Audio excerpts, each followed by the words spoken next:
কয়েকদিন আগে ফেসবুক খুললেই তাণ্ডবের শুটিং ভিডিও দেখা যাচ্ছিল। সেখানে দেখা মিলেছিল নাটকের জনপ্রিয় মুখ সাবিলা নূরের। তাণ্ডবের ফার্স্ট লুক দেখে অনেক দর্শক বলছিলেন সালমান খানের মতো লাগছে। অফিসিয়ালভাবে এখনও তাণ্ডবের দ্বিতীয় লুক দেখা মেলেনি।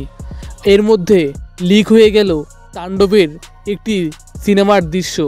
শাকিব খানের এই নতুন লুকটি একদম গ্যাংস্টার ভাইব দিচ্ছে। কালো পোশাকে তীক্ষ্ণ দৃষ্টি, একদম ফিল্মি স্টাইল, মুখ ভর্তি দাড়ি। তাছাড়া এখানে লুকের মধ্যে আলাদা একটি গম্ভীরনেস দেখা যায়। শাকিব খানের সাথে আরেকটি মেয়েও ভাইরাল হয়েছে। তাকে দেখে মনে হচ্ছে কোনো টিভি চ্যানেলের নিউজ রিপোর্টার।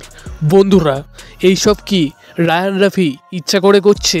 অনেক দর্শক বলছে শাকিব খানের তাণ্ডবের হাইপ বাড়ানোর জন্য এটি করছে রায়ান রাফি। তোমরা কি বলো?